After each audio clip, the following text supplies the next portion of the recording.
As he reached Kadam's house, he saw Bujaba coming towards him. Bujaba was a known rascal of the village. Bayaji balanced the burden on his head. Straightening his neck, he said, "Greetings to you, sir. How are things with you?" Bayaji was a mayor by caste, and according to age-old customs he should have greeted Bujaba with, "My humble salutations to you, sir, who are my father and mother." So, when Bayaji merely said greetings, Bujaba became furious and said, "Do you think you can become a Brahmin merely by saying greetings? Can you forget your position simply because you have turned a Buddhist?" Bayaji was nonplussed for a moment. He was tempted to knock him down with his box but realized that he couldn't afford to do so. Besides, now he had come back to his village for good. He was to spend the rest of his days on this soil and would be interned in the same soil.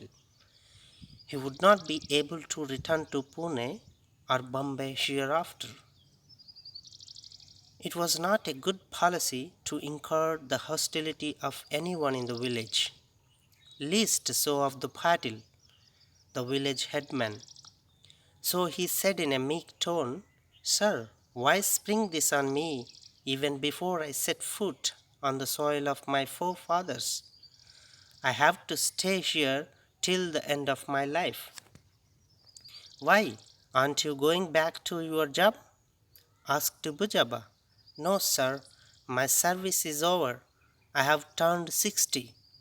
With this, Bayaji lifted the load from his head a little to place it in position. "Then you have collected your fund amount?" Bujaba was taking his measure. "Yes, sir," Bayaji replied with pride.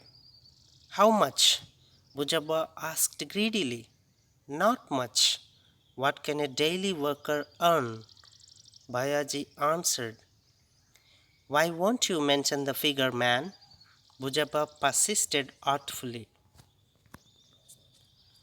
"Some 2,500 rupees." Bayaji gave the correct figure.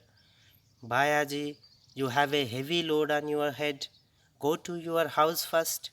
We will talk at leisure later," Bujaba said in mock sympathy.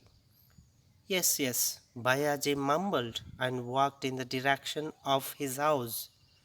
At the moment, Bayaji was the proud owner of 2,500 rupees in cash, so it made no difference whether he was an untouchable or a Buddhist. If only one could swindle out of the untouchable Bayaji, or rather Buddhist, Bayaji 4 or 500 rupees, that was enough. With the thought in his mind, Bujaba entered his wada, the big house.